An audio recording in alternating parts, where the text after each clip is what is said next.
It's good, Chris.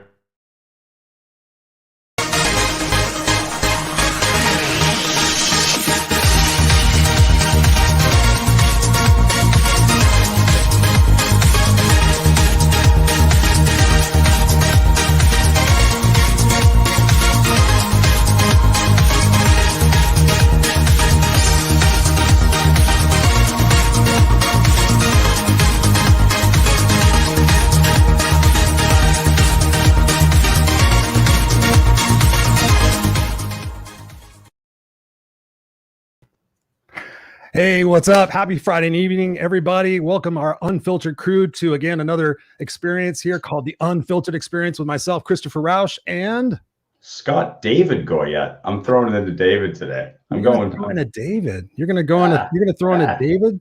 So Scott David Goyette. So you have two first names. No, I have a middle name, which means that my mom's mad at me because that's the only time we hear that. So as I said that, I actually got scared. I was like, "Oh, my middle name! Like, oh my goodness, I did something wrong." Is she here? Huh? Is she here right now? Is she here? No, I hope not, because we got Glenda in the house. Glenda says, "Hey, y'all." Hey, Glenda. What's up, Glenda from Georgia? Good to see you. Good to see you. Happy Friday night. Yeah, my middle name is Blake. Oh, I didn't even finish telling that story yesterday. Somebody was asking the story. I was being interviewed, and they asked me the story of my name because they said, "Is it Rausch or Rausch?" And I said, "It's Rausch." I said, "But it's not even my last name." And she's like, "Ooh, I'm going to ask you about that." And she had asked me about my last name, which I think I had told you about, the whole monkey circus with my family. But I was like, oh yeah, I forgot to say that my mom's last name, that wasn't even her last name, is my middle name. So it's Christopher Blake Rausch, and it's all jacked up. But yeah, I actually almost changed my name to Blake at one point. It's a cool last name. Sounds like an author. Christopher Blake. Christopher Blake. Well, actually, you could be a great soap opera star. Christopher Blake. Oh, Christopher Blake and Jackson Storm fighting in the bar over the girl, the damsel in distress, right? I like it. I know. So somebody's heading out for some fun and some rest and relaxation here pretty soon to celebrate a milestone. Who's that? Well, last week you had your birthday. You're a Pisces, 52 years old, right? Yeah. Next Friday night, and you know what? We actually coordinated our birthdays this year with great intention because we do care about the Unfiltered crew. Remember, Chris, we were saying we must be born on the day of the show. So you were born on the Friday, and next Friday, I'm turning 50 years young. 50 years young next Friday. 50 years young, man. That Botox looks awesome on you. Yeah, it's good lighting or lack thereof. I know it's funny. You talk about lighting. I mean, fully transparent. Out in daylight, my beard is a lot lighter, but in here, the way I contrast the lights, I'm like, oh, it looks actually, but you get out in the sun. I don't know if you've seen some of my lives. I'm like, oh my God, I look like I'm going like Santa Claus. I'm like, the lighting does help, right? It does help. Good evening. I just got those headshots today, and a certain angle, a certain light, and all of a sudden I'm like, damn, who is that guy? Who is that? Oh, you want to see something? Should I show a preview? Yeah. Should I show a preview? You guys want to see a preview? I don't even know if I could find them that quick. Yeah. So you're going to be having some fun and relaxing. You know, it's just a number. So between the two of us, we have 102 years of experience we're bringing to you guys here on the Unfiltered Experience. 102 years of passionate experience between myself and Scott, bringing you every single week to either entertain you or make your brain go, ouch, I didn't want to hear that. Right? Is that what we want to do? We could do both. It's a little roller coaster ride. It's the Unfiltered Experience. Yeah, the Unfiltered Experience. Okay. So I had my headshots done earlier this week. And let's see, what can I do? And just show you guys one. It's crazy. It's crazy because I was like, I'm really worried. Like, okay, now I haven't had headshots done in like 8 years or something like that. And well, we'll come back to that because these things are taking forever to load. But anyways, yeah, it's all about what we're doing. And I personally feel that, you know, more now than ever, this is like the second half. This is like the first part to the second half. I mean, honestly, everything that we've done up until this point, I think about it as training for where it is that we're going. And I think that's the crazy thing about life is we're often told that we're going to, you know, your 20s and your 30s are your best years, you know, make the most of them. But I'm starting to really, really believe that like 50s to the 80s are the best years. What do you think about that, Scott? I'm so in agreement with that. And I'm actually going to tell you a little story real quick about what's gone on this past week. So this past week was the final stretch of me dunking a basketball. And in my head, I'm thinking about the goal. But I'm always teaching everybody else, right? I'm always telling everybody, we've got to break down the old identity. We've got to have the mission and the vision might be mobile because the universe will shift gears of what's going to happen. So it's really all about those moments, right? It's all about living in the moment. Today is always the first day of the rest of your life, period. Today is always the first day of the rest of your story. So this week, the universe did some funny things to me. I was all set to dunk. The rim at a Lifetime was a very soft rim. And if you've dunked a basketball, when you go to dunk it, if it hits the rim and it bends down, it gives you a little bit of an advantage. In 10 years, they have not changed those rims. Guess what they did yesterday? Brand new stiff rims. And I went to look at it and I'm like, you know what? It was just enough that I couldn't do it. And so I wasn't able to achieve my goal, which I was supposed to do today. And I looked in the mirror after. I'm like, look at what you just did. You ate healthy meals with your family. You got in great shape because you had this vision. Your why never changed. You enjoyed every moment of it. And I was not even remotely disappointed. I'm like, you know what? I'll go try again. I'm 50 for a full year and it didn't even bother me. And typically I'd be upset and frustrated and be like, I didn't do it. And what I realize is everything that I'm teaching others about and enjoying that journey and the connections, going to the gym, seeing my friends, eating healthy meals, being determined, that was living. And I'm still, it's just, so everything that we're teaching, I love the fact that the universe said, if you're going to do this, you're going to have to be like silly Superman and do something and overcome. And I couldn't do it. And I was completely cool with it. So first day of the rest of your life, love the aging process. I'm completely cool with it. I don't agree the 20s were the best years. They were in that moment. Right now is the best moment always, period. Yes, I couldn't agree more. The best moment is the current moment. What's up, Tara? What's up in the house? Tara says, hello, gentlemen. Tara McDermott, thank you for being here tonight. I think Tom says Photoshop does wonders. Of course it does. Actually, I learned about Lightroom the last time I had my headshots done. And my eyes are notoriously red because I smoke a lot of pot and I drink every day. No, I'm just kidding. No, my eyes has always been notoriously red. And when he photoshopped them. And there's this one picture that I have and my eyes are like totally white. And I'm like, holy crap, that looks amazing. I don't look like that. And he goes, oh, let me show you what I did to you. And I thought that was the only thing he did. He's like, oh, I smoothed this in here and I did this here and I took some redness out here. And I'm like, holy crap, I didn't even know you could do that stuff. So, yeah, it's crazy. So, hey, gentlemen, what's up, Kellen? And Kellen, I was being interviewed by Kellen. That's when I was telling the story about my name. Blake, yeah. What the heck is that? What is a disco biscuit? Oh, she saw Disco Biscuit. He's not here today. He's not here. I'm coming back. Kellen says, I'm a dunker from way back. What, your donut in the coffee or what? Your cookie in the ice cream? But anyways, so speaking of health and speaking of resources, speaking of longevity, in some situations in our life, Scott, we come up against opportunities in our life that cause us to take a step back and reevaluate situations. And our guest tonight, personally, so I'd like for you to introduce him and let's get into that conversation. Absolutely. So, what we were just talking about as far as the mindset was the whole thing. The mindset that I created trying to make sure that I dunked, that was everything. The mindset, being in the moment, that's the medicine. And the next person I'm going to introduce, who's a great friend of mine, he's somebody who actually has had cancer, overcome it, and has cancer again.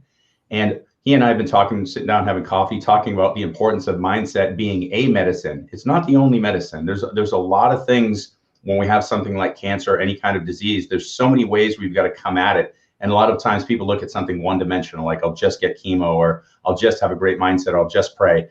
There's no just. I think all of life is so multidimensional. We got to explore so many different things, and we pretty much have to be not just our own doctor, but responsible for our own journey.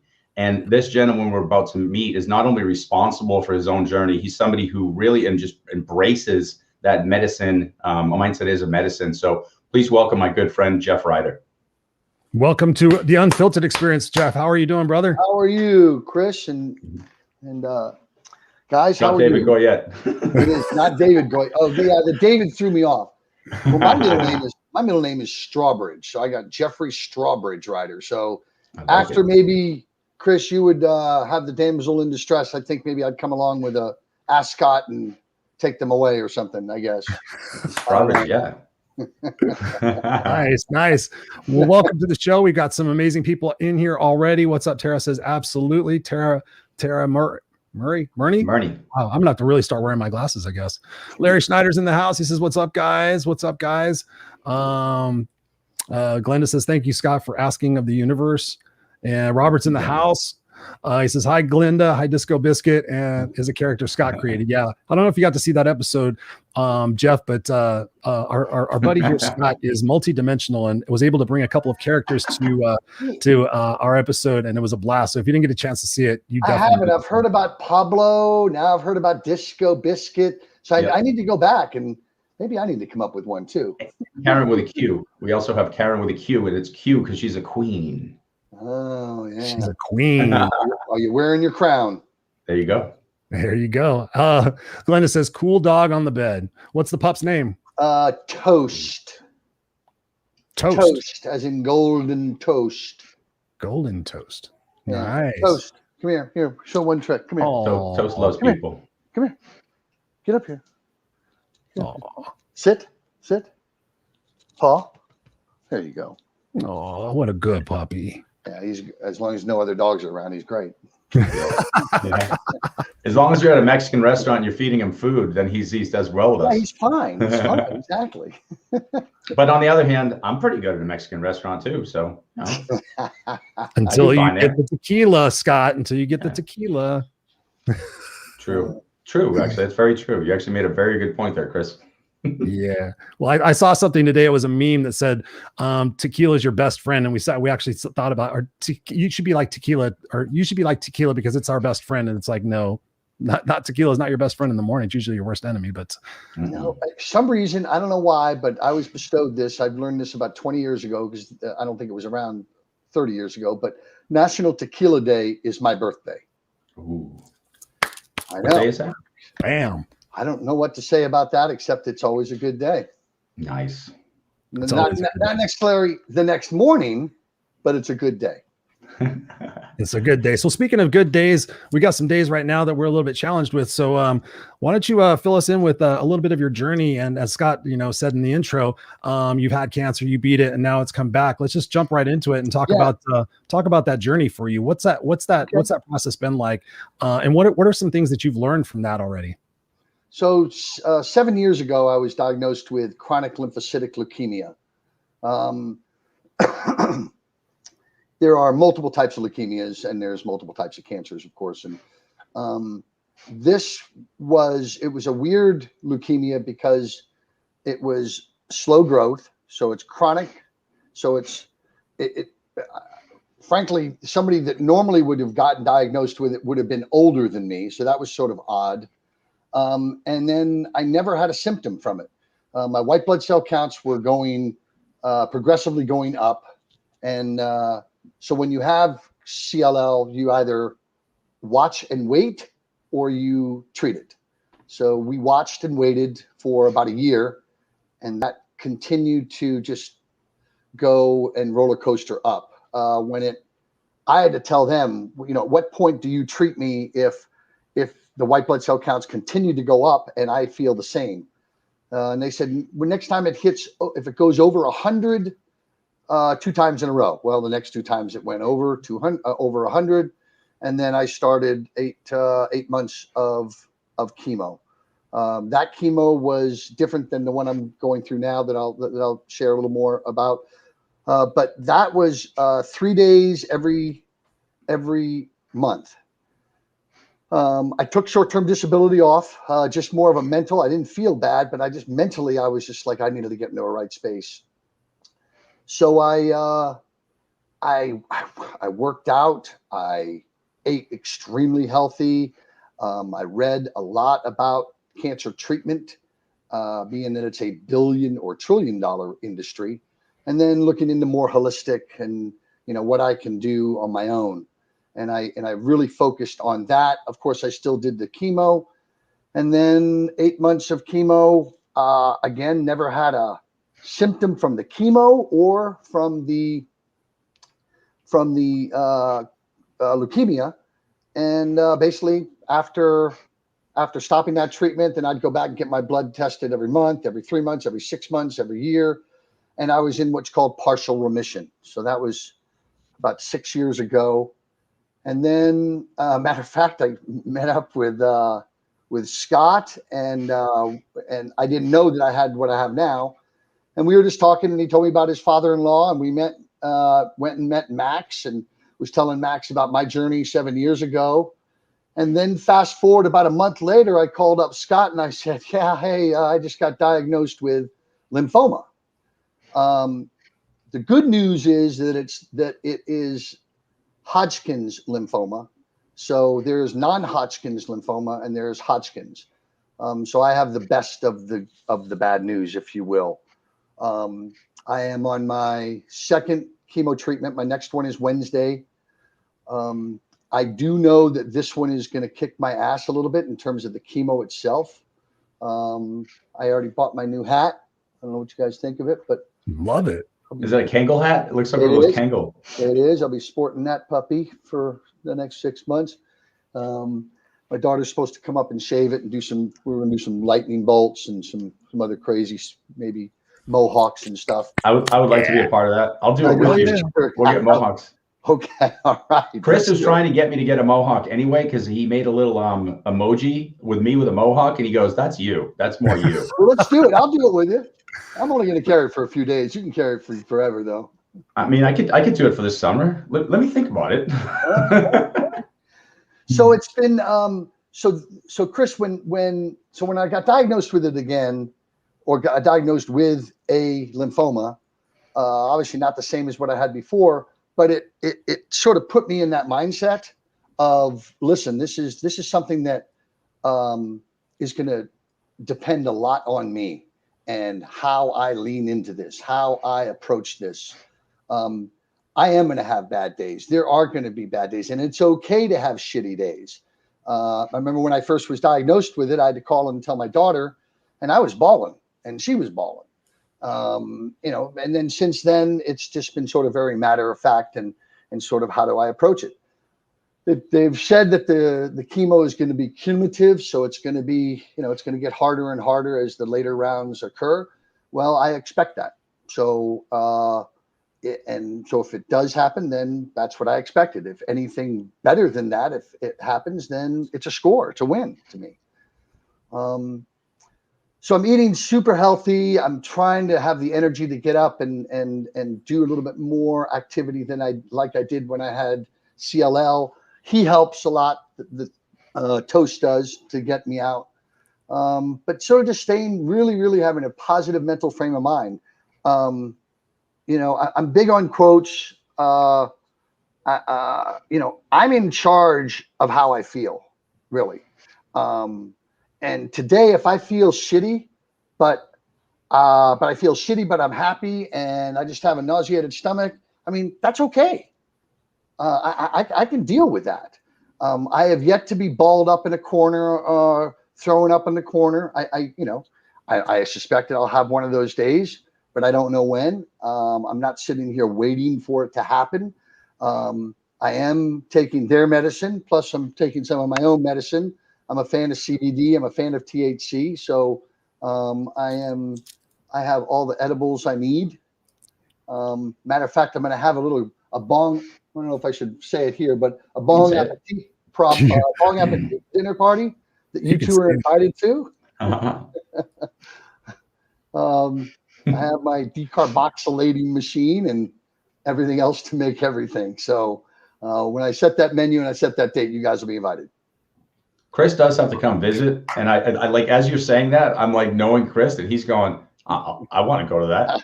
I'm like, well, there's my pen. I could show you my gun. Yeah, no, I'm a huge advocate as well for many different reasons, and I'm glad you mentioned that because that was going to be one of the questions, is talking about alternative therapies and things like that. But before we continue on, I just want to highlight everybody for being here. Thank you guys for being here. We got Kellan is here, Larry Schneider's here, Tara Murray, you're here. She says absolutely.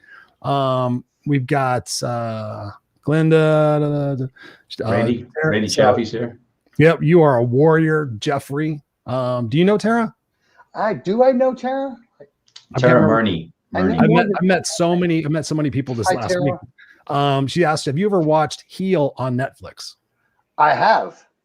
What'd you think of it? It's good. It's I think I'm sort of a like any documentary, anything that could potentially help, anything that comes from any strength from anywhere, I'm a huge fan.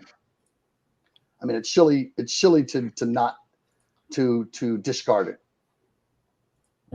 Absolutely. What's been one of the most, if you had to recommend one documentary about health and wellness, what would that documentary be? Because I imagine you probably versed yourself on all of them. Yeah, it's weird. So the first go round, I think it was the Max Gerson Institute. That was just, I never knew about it. Basically, Max was he was fleeing from Nazi Germany. He was a Jewish doctor, and he basically was saving people with degenerate diseases with just organic plant-based food diets, some other weird things like coffee enemas, and then carrot and banana juice. And anyway, he proved that he could flatten that curve a little bit. And then, of course, he was exiled, and that institute is still in place, ran by his grandmother, or ran by his granddaughter. A more recent one in terms of health, I don't know if it's necessarily health related. It's more, I guess, mental toughness, because that's really when it comes down to what you're sort of focusing on. And when you're in a dark space, and it's okay to be in the dark space, to not spend a lot of time in the dark space, but to be able to have the mental fortitude to say, okay, I'm going to get through this. This is okay. This too shall pass. I feel like shit right now. What are you going to do about it? And sure enough, 2-3 hours later, it's gone. And now you're on to the next, ailment or whatever is going to hit you. So it's very much staying in the moment. I think that it's easy to get lost in your head. But you got to be in your head to be in the moment, but stay in the moment, not your head. I don't know if that makes sense. Totally makes sense. You're never going to speak to anyone more often than you do your own self. So be kind to yourself when you're talking to yourself. You think? Just a little bit? But we don't sometimes. We get pissed. Oh, you stupid. You fucked up or whatever. But that's the one you're talking to the most. So it's okay to not be okay. And it's okay to have those conversations with yourself and be kind to yourself. And you're not going to boil the ocean all at once. That's a good one. Yeah. And we talk about that a lot, Geoff. One of the things that Chris and I do in our coaching program is the V in love, is voice. And we talk about that inner critic and reframing the way you speak to yourself, because there's this endless loop of how you speak to yourself, how you speak to others, and then that whole rotation. So it's not an easy thing, because the voices we hear 90% of the time, even though it comes in our voice, is from things we've heard in the past. And anytime you feel down and out, and we go back to that victim status, we start hearing the teacher, the parent, the sister, the brother, whoever that was, in our own voice, and we think we can't, when realistically, that's one of the reasons, Chris and I are always talking about that 5, you got Manny, people like me, you having those people around you who are always supporting you and echoing back that positivity and helping you reframe is super crucial. I mean, what do you think about that? As we were talking about mindset as medicine, not even just yourself, but people to echo back to you, people to be part of that 5 or that group. Yeah, I think echoing back to those that are close, like the conversation we had at breakfast, that's super important. It just sort of helps yourself stay in check. I don't want to sit here and be only talking to myself or, only reading books. I want to get it from real life. I've actually reached out to 2 people that I know that have lymphoma, completely different lymphoma. But it was interesting hearing their story. And from 2 perspectives, not only from what they're going through that might be similar, but also what they're going through that is very different. And also know that when they are going through something different, that's not necessarily what you're going to go through. And it's important to decipher the 2, because you can get caught up in somebody else's private Idaho real quick. Yeah. Get caught up in their private Idaho. I want to go back to something you said before, Jeffrey, and it was really important that you said it, was expectations. what type of expectations would you have getting a diagnosis of cancer, especially a second time? Where do you go with that as far as identifying how to have the right expectations to not have that disappointment factor needle in there, as you were suggesting? Yeah, that's a great question. So I would say that I take it in real small bites. I don't know what's going to happen, so I just take it. Like the waiting was the hardest part. When I first found out that I had lymphoma, I had to wait another 2.5 weeks before I knew what type of lymphoma it was, and that was a big answer that I needed. And so I didn't let myself get too far down any rabbit holes while I was waiting for that information.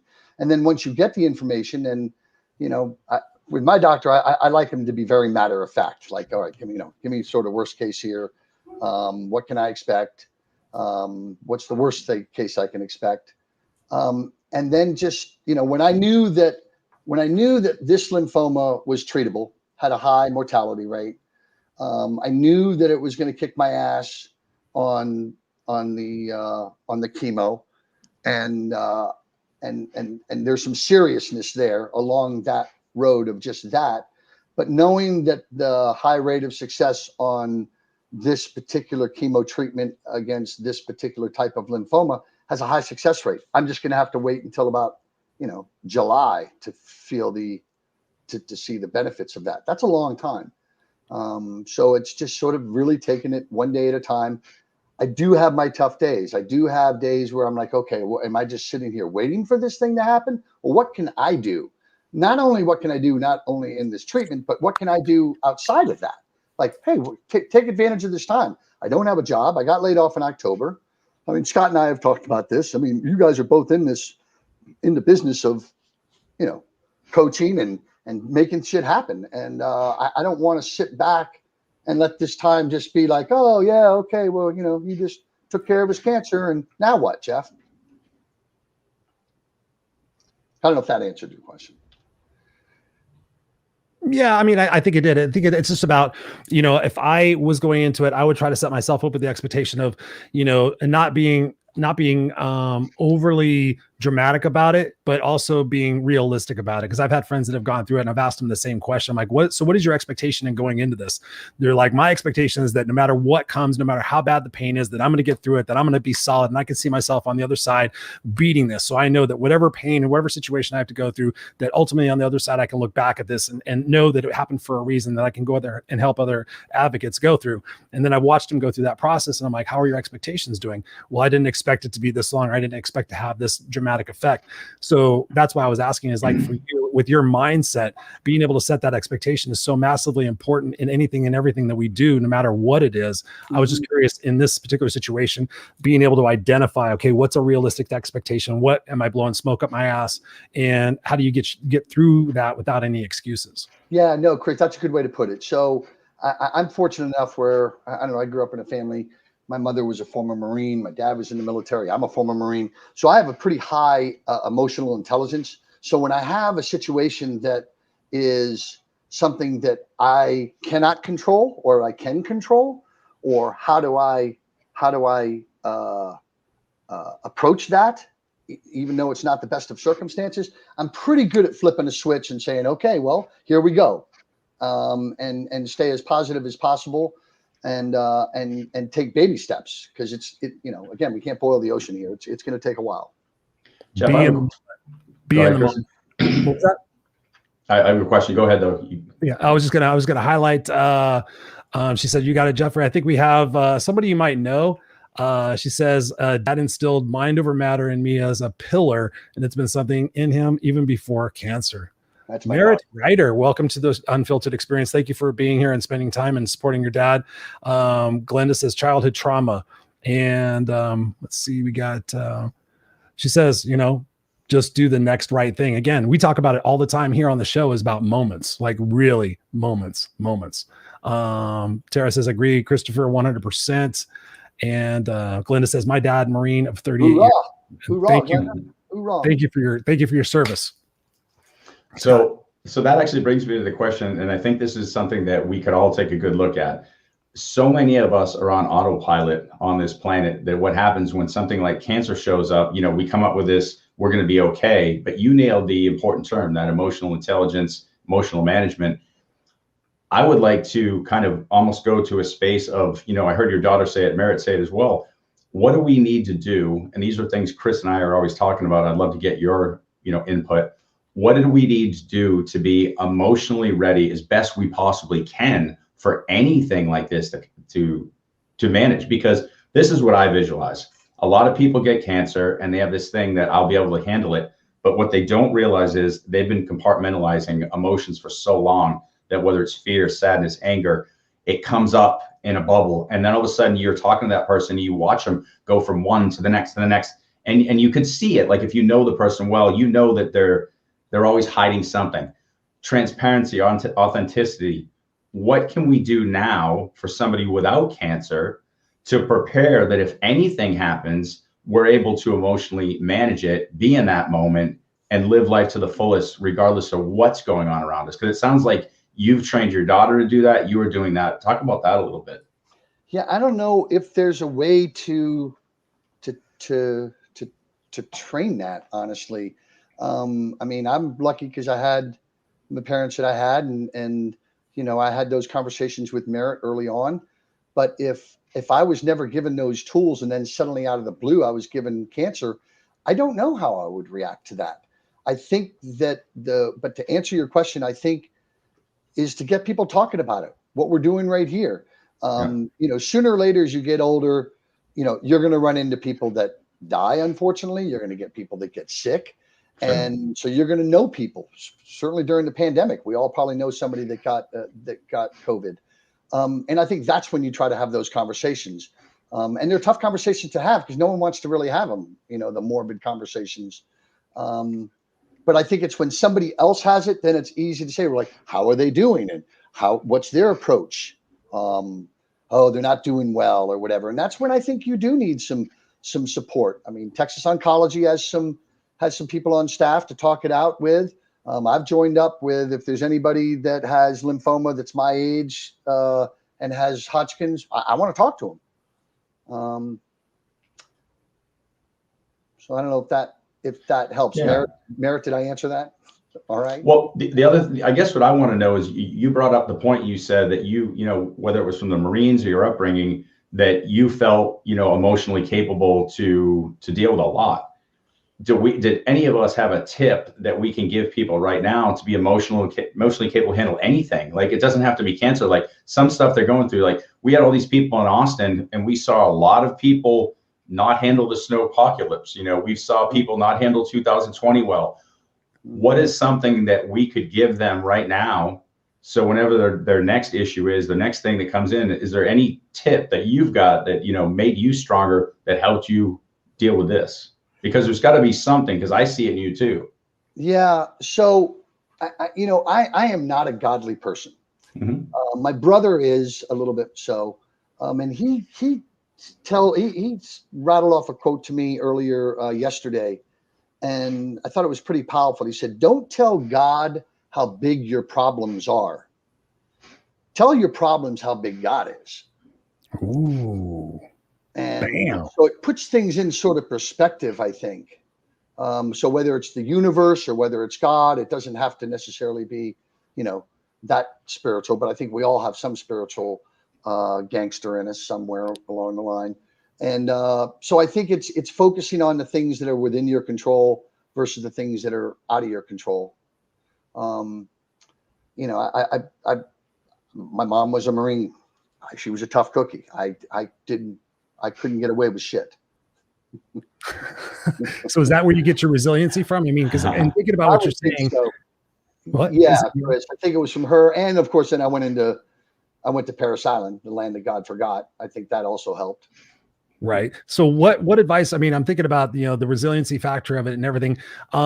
what advice would you have for people going through the situation who might not be as resilient as you?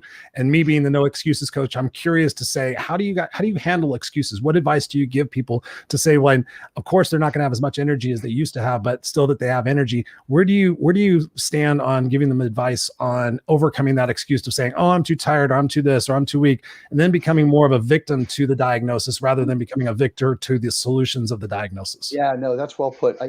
First of all, they got to talk to somebody about it. I mean, if they're sitting there only wallowing in their own, then it's not getting anywhere. So if they feel that, you know, they're the victim, or if they want to talk about the woes that they're going through, they've got to find somebody to talk to about that. So is it a family member? Is it their you know, sibling? It's got to be somebody. If they try to hold it all in, it's not, you know, it's going nowhere fast. So one of the comments that just came up, and it's that one that I hear a lot, and not to say good, bad, or ugly, but stay positive. I hear a lot of people say stay positive, and I've watched my own father-in-law, who you mentioned earlier, Max. He's going through cancer for the second time, and crazy enough, you were sitting down with Max and I, and then a few weeks later, you know, to talk to Max about his second cancer, and then a few weeks later, you're like, guess what? I have cancer again, and I'm like, what this whole thing? But everyone's saying stay positive, stay positive. One of the things I've seen with him is he's doing the stay positive, but the prednisone's working, the chemo's knocking him down, then the immunotherapy works, then it doesn't. And every time he comes to us, he's like, I'm feeling great. And then he just gets punched in the face. And for me to say to him, hey, Max, be positive. If I was him, I might punch me in the face. That's a very, very good point. Yep. You know, it's like the people that have high anxiety, and you tell them to calm down. Calm down. Not good. But Jeffrey, let's be honest. In our relationships, when the other person's being a pain in the ass and we say calm down, it works 100% of the time, doesn't it? No. It's never worked. He's like, calm down. No. Calm down, yeah. Merritt just texted me, and she goes, you know, ask for help in your community as well. Well, sometimes that's hard to do, right? To pick up the phone and call somebody that you don't even know. You'd rather probably talk to somebody that you do know. I think that those moments that Max has, that he's doing well, and then the next night he's not doing well, and no one's around, right? Yeah. No one's around. So you're sitting here waiting. This never rings, and you sort of get in your head. You get depressed, like, wow, I can't believe nobody called me today. Well, yeah. I mean, it's not your fault. It's just that they don't know. So you do have to reach out. I have some friends that say, listen, if it's 2:00 in the morning and you need to talk, give me a call. Now, I'm not one to tend to do that. But if I was, I certainly would do that. And it's not that I would not do that. I don't know who that would be. It'd probably be Merritt or something like that. Although I'd freak her out by calling her 2:00 in the morning. She'd be like, oh my God, what's going on? I think it's having that out, that you cannot be afraid to ask for help. You cannot be afraid. It's okay to not feel good. Go deeper on that. Well, if you don't, and let's say you're in a real dark space, but you're not telling anybody, boy, you're going down some deep rabbit holes.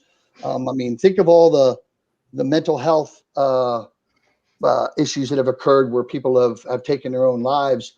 And, you know, it's like, wow, we never knew. They always seemed happy. And we don't go deep. We don't dig deeper. I think it's incumbent upon us, if we know our friends or family close enough, we need to ask, are you doing okay? Yeah, I'm doing okay. Are you really doing okay? Yes. Like, let's get a little deeper here. Not like, how was your day? Oh, it was a great day. And during a pandemic, it's probably a good time to do that, because, you know, not everyone's okay. So that comment right there is exactly like the one I think that could so I think when we say stay positive, it's scary for the person speaking it too. I mean, it's a great comment in theory. Like, for me to say to you, stay positive, I mean that I want to see you positive. I want that outcome. But back to the original point, the more we ask, if it's a person who we all, you know, hide some emotions and, you know, compartmentalize them, the more you ask, you're creating a breakdown, not a bad breakdown, but just a release of emotion. And to have that with somebody else and say, I am scared, I'm shitting my pants, this is not funny. Like, to go to that space can be massively helpful to, you know, release some of that pressure. That's the stuff that I think more of us need to do that. and you got to even cry. I mean, honestly, you have to wallow in it. It can't just be, oh yeah, thanks, that was a good talk. It's got to be like, I'm scared and I'm shivering, and once you get through that, you will feel so much better. But you have to wallow. You have to go through it to get to it. Yeah. And I think the positivity is the byproduct of going through those processes. So like you said, you're sitting in a space of darkness. You're not anticipating, sitting in a corner saying this is the worst day ever. But if and when that happens, like you said, you mentally prepared. And if you need to cry through it, that's not going to last forever.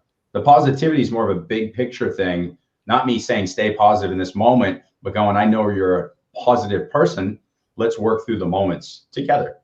Right. You're going to be in that dark moment for a while. And sure. If you know that, okay, so be it. Yeah. So I have a question for you based on the fact of, like, I love what you said, and it goes back to what you tied in earlier about emotional intelligence being very critical in this situation. I was just having a conversation with my neighbor, and we were talking about friends, and he was asking me about friends, and I said to me, friends, if you're a best friend, your best friend says, hey, do I look fat in these jeans? Your best friend's supposed to say, yeah, girl, you're fat in these jeans. You need to lose some weight. Let's go do it together. But oftentimes somebody says, am I fat in these jeans? No, you're just curvy. You're just this. We support people because we don't want to hurt their feelings. And in these situations, when you're asking somebody, and you're getting close with them and having that vulnerability to ask those questions, and that they're not keying in on the fact that they really could help you. Like, hey, so Geoff, how you doing? Well, today kind of sucks. Well, I'm sorry about that, but give me a call. How do you handle that? And is there something that you say to change that dynamic between you and that person? Because they feel uncomfortable, they feel awkward.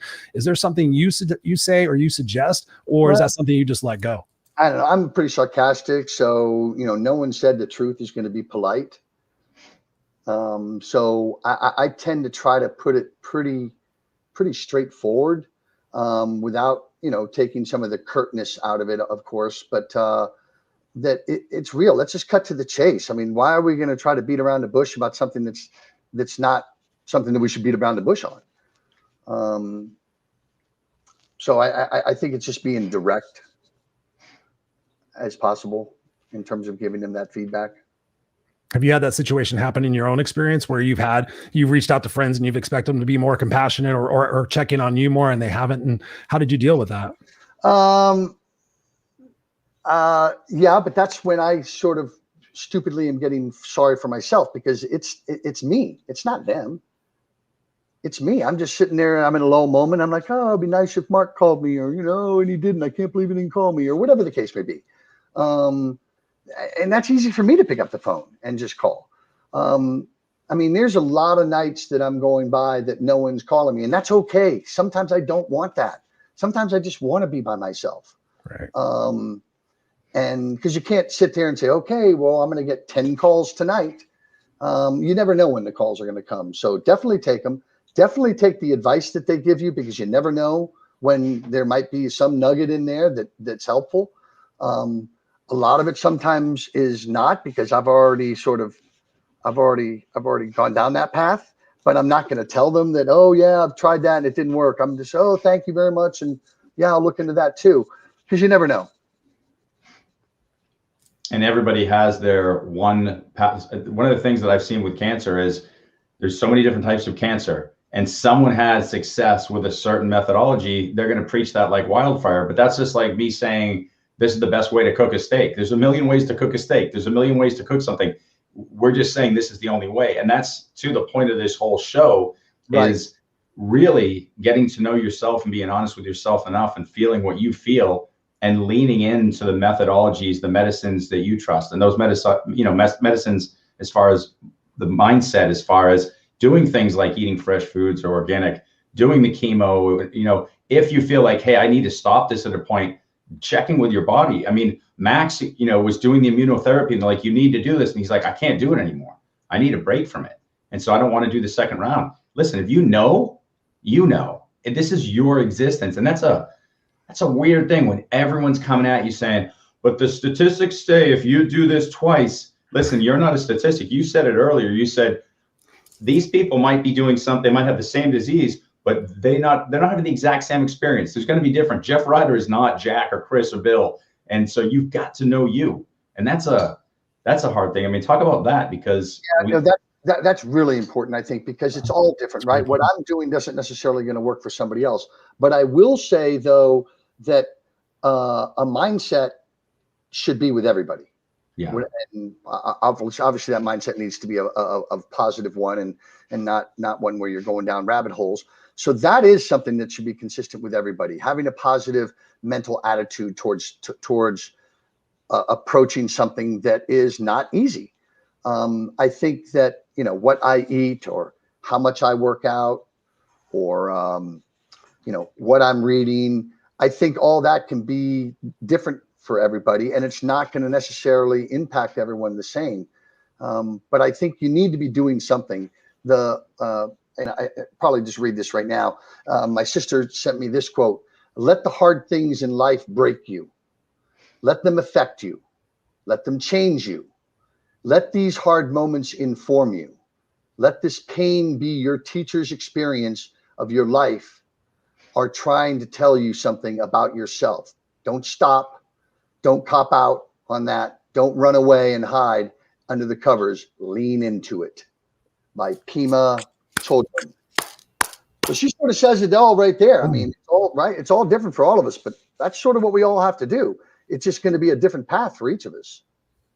Unstoppable and well said, man. Well said. Yeah. I mean, that's a beautiful quote. Who was it again?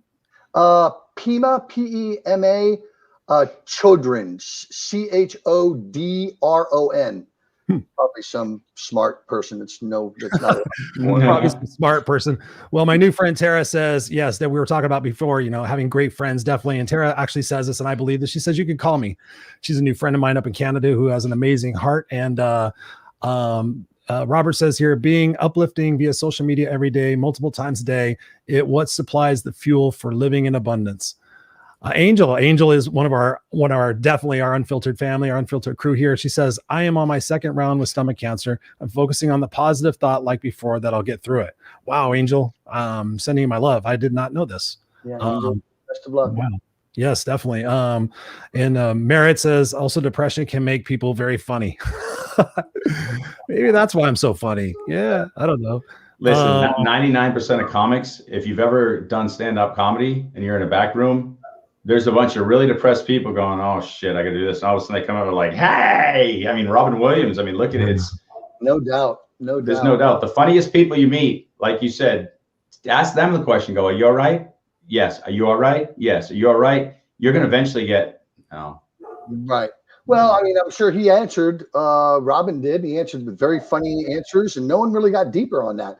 I mean, even his family. So certainly people that, I mean, I know why Merritt sent that, mentioned that. I mean, her dog Toast looks depressed all the time. She says it's because he's carrying the weight of the world on his shoulders.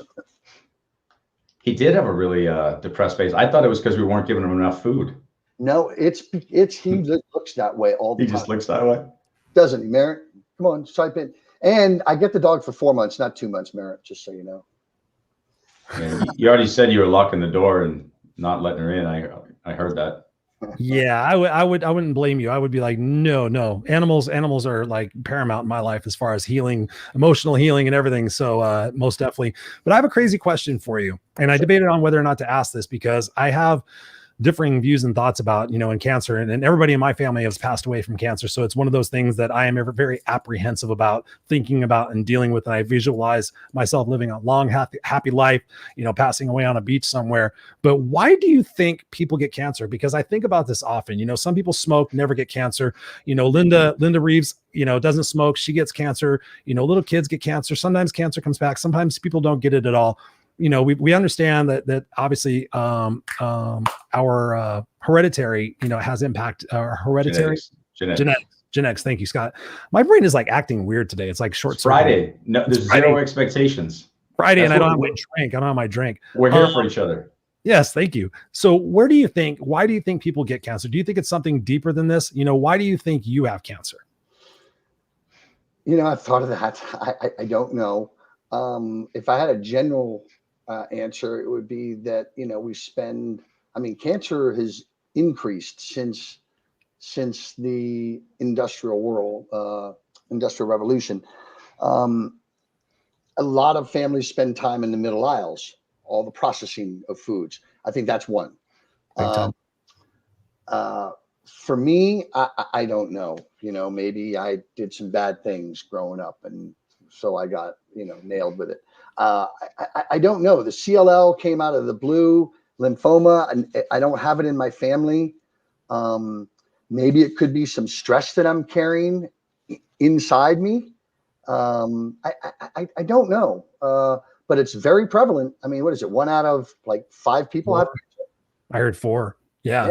It's crazy. It's freaky, but yeah, I agree with the food aspect and definitely the stress aspect. What are your thoughts on that, Scott? If I were to have to come up with a reasonable guess, because, you sit here and you see like even a kid gets it or whatever. So there's people who haven't even really leaned into the world yet. Mm-hmm. I'm a big believer of the whole, DNA chain and cycles breaking. So I wonder if it's, one of these things that, through lineage, through genetics, that of course you have again, I don't think anything's one-dimensional. I think that some of it does come, of course, from GMOs and outside influence, but I think a lot of it could literally be not just genetics in the sense of this is my makeup, but I think we have so much pressure to heal and break cycles. Whatever our parents did to us, as we want to say, everyone did something to us. Whatever we're trying to break in the cycle to be a better parent, a better person, find our brilliance. I think that exhaustion from our, being a human is coming out, because you see like throat cancer. I've got a friend who had throat cancer, and he never says it enough. I could see him not saying the things that he really needs to say. And I looked at my dad. My dad had intestinal cancer, my stepdad. And, he's somebody who I think holds a lot in. And you look at the chakras and the emotions. So when I start trying to do a real analysis, I feel like it comes back to something in breaking our cycles and patterns. Mm-hmm. And number 2, external influences. I don't think it's one-dimensional. I don't think you can say it's one thing, but I would look at both those places.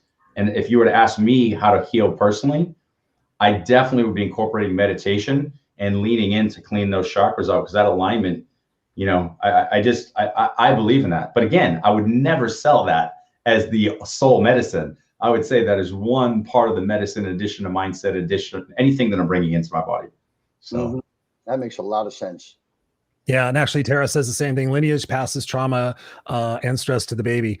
Yeah, it's interesting because I'm often boggled by the fact that, with the state of tech and the state of, all the money that has been thrown at cancer and why it has not been cured, or why, even with AIDS, they've come with the ability to basically, stop it in a way, not from a research standpoint, but it just baffles my mind how much money is spent. And it leads me to think back to the conversation, Scott, that we had with Jimmy, and where he talked about, why is the perpetuation of the crimes against blacks and everything? Why is it? Oh, because the prison system is now this system. We learned about the vendors and how much money they make on all that. So keeping people in the prison system is more beneficial than rehabilitating them. And I think about big pharma, and I think about all this other stuff. What are your guys' thoughts on that? I know it's a little bit kind of out there, but sometimes it makes me think, like, is this some sort of mill? Because I've had people sit there and say that they've been diagnosed with cancer and that they refuse treatment and nothing ever happened. So it just kind of boggles my mind, and I'm trying to figure out, like, how do we narrow what the cause is and see if we can kind of help some people out with that. Man, that's a tough one. I think that, because you're right. The cancer treatment industry is a $1 trillion industry. Chemo is. If you go in and talk to a nutritionist at Texas Oncology, first of all, I would have to pay that nutritionist out of pocket for me to listen to her. So I'm in there and I'm talking to her about, superfoods, or, what's healthy, what should I eat? And it's more of, just eat your 3 squares a day, just like your mom and dad told you to eat your vegetables, and that's it. And I'm like, come on, bullshit. That's no way that can be the only thing.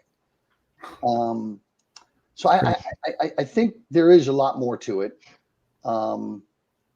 And I think, Chris, what you talked about is some people don't want to talk about, and I think where you mentioned it, Scott, people don't want to talk about something that maybe they did in the past that probably put them with this cancer, and they don't want to admit that. I don't know. I have no idea why. Well, it'd be really weird for me to go to my friend and go, you don't express yourself enough. And then his wife's like, what do you mean by that? Like, it could be, like, do I really want to go into this whole loop? Or do I want to say to my dad, like, maybe the fact that you hide your emotions and don't say so, like, listen, I'm not even saying it here now. I'm not going to finish my sentences. There's certain things where I'm like, I'm not going to go there, the guy already got cancer or that guy already got cancer, maybe they'll see it themselves. There's an interesting thing that, Chris and I always talk about in the fear model and we do our coaching, is that accepting yourself and others where they're at in the journey. There's certain things that need to be learned by the individual. And there's things that we can put out there and we can plant seeds, but since nobody has a definitive hold on what the truth is, you've got to find that truth within. And so it's a hard thing to do. I mean, it really is, because, okay, we can sit here and we can do the mindset, we can eat healthy, we can meditate, we can look back and say, what cycles am I breaking down? But then we've got to ask ourselves some real world stuff. I'm at a point where they're saying, if I don't do chemo, I don't live. Great, I did all these proactive things. Am I going to be this superhero who heals myself, or do I do all of it? And that's that's exhausting in itself. Sitting here, having this conversation, thinking about it, watching people like you or Max go through it, or my father getting half his intestines out and then having to go to second surgery because he could have died. Like, that's exhausting to even think about it. And all of you guys are doing good things outside, eating healthy, doing the things, finding outside homeopathic doctors, nutritionists that aren't being covered, like you said, or Kim and I are like giving advice. And it's exhausting to think that there's not one group, or like Chris is bringing up, that's really just spearheading and making sure that everyone's got the right diet, everyone's got the right mindset. Even COVID. I mean, think of COVID right now. Everything is hyper-reactive. When are we going to get the vaccine? I don't know, but we could do a shitload of stuff to be more, immune boosting and the other things. Oh, don't even get me started on that one. I don't. I know we've got like 2 minutes left in our show. I know. I'm not going to do that. I'm at risk. I'm not going to go anywhere. Why don't you get yourself fucking stronger? Sorry. Okay, I feel better. To be like, this is all new, right? We're all sort of scrambling through this, and we don't necessarily have the answers. But who you were yesterday is not who you are today, and it's not who you're going to be tomorrow. Yes. And that's as long as you're evolving through this, because I might learn something, next week. I mean, I'm doing an acupuncturist every single week. And I have a friend that is also does cranial sacrums. I mean, I don't care, man. I'm trying it all. Why not? I'm with you, man. I would do that. But I'll do the other stuff. What do you say? Not doing the coffee enemas? No. Geoff, I'm just going to tell you something real quick, all right? Because I'm the guy who does all of it. Like I'm that guy. So I proactively, we studied the Gershwin Institute, way back when, because we were, my father had gotten cancer. So I was looking at all the things so I tried it. It's like an immediate buzz. It's totally like energizing, but I read it's not good in the long term because you take out too much of the good bacteria. But to do it like on occasion, it's the weirdest thing you'll ever do. It's so awkward, but I'd suggest give it a whirl. I swear to God, I'm giving you my give it a whirl. Give it a whirl. Give it a whirl, literally. If nothing else, you feel it's like, when you have a great cup of coffee, and you're like, okay, I feel ready to tackle the day.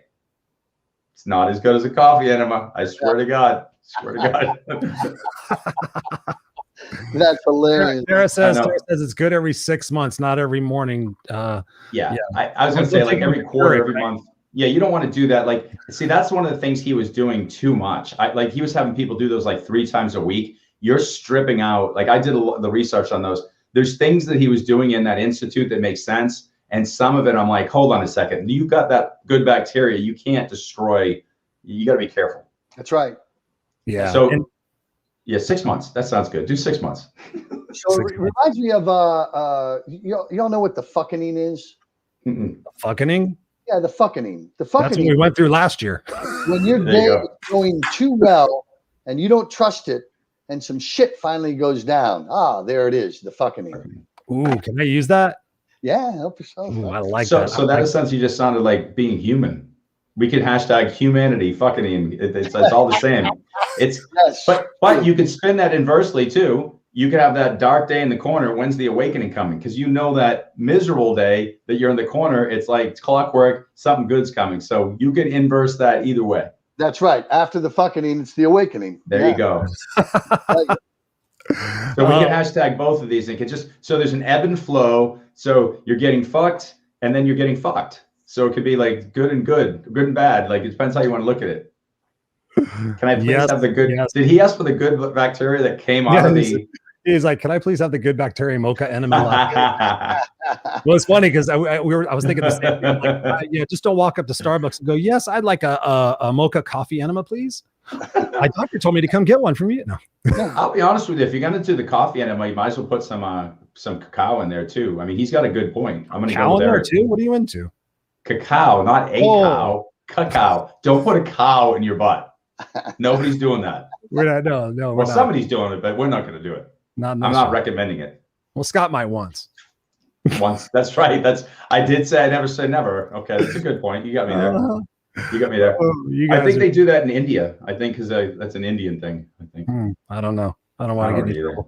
Hey, so we've been going for 59 minutes and 49 seconds. Geoff, thank you so much. I mean, and all kidding aside, thank you so much for being here with us, sharing your truths, sharing your experience, sharing your journey, sharing your wisdom, and especially with the mindset in being able to have the emotional intelligence to rise up and to really press yourself and to push yourself to have that mindset in every moment. Like, hey, I'm going to get it through it moment to moment. So thank you, brother, for being on here and sharing your wisdom with us. And whatever I could personally do, and I know with Scott and also Tara also said it, you have a bunch of people around you at any time. Let us know what we can do for you. And I promise I will check in as well, but just wanted to say thank you. Thank you, Chris. And thank you, Scott. It's been a pleasure. And I've enjoyed it. It's been fun and love all the feedback that everyone's given. And, we can maybe do this again when it's worse. hey, why not? During the fucking, we're just gonna call it the fucking. Barely. You have an open invitation to come back to us, most definitely, before, during, and after, obviously. Any final words you'd like to share with the viewers tonight? No, I was going to end it with the fucking, but I guess that's all right because now we're going to go with the awakening. So, just to, again, it's okay to not be okay, and it's okay to make sure that you do share how you're feeling with your friends and family. Don't hold it in. Yes. Thank you for sharing that. That's so very important. I know that was one of the missions of this particular show, was to really inspire each and every one of you guys out there to really think about this, that you're not broken. You're not anything less than that. You are okay. You are human having this experience, and that we all have these experiences. We all have these things that we're scared of. We all have these things that we're vulnerable about. We all have these things that we're, we're trying to figure out on our own. And sometimes because we don't want to be embarrassed, we don't want to feel like we're weaker than, but the fact that you become stronger by linking weaker people together and transfusing that strength into one another, that's how we lift each other up and build each other up. So, thank you.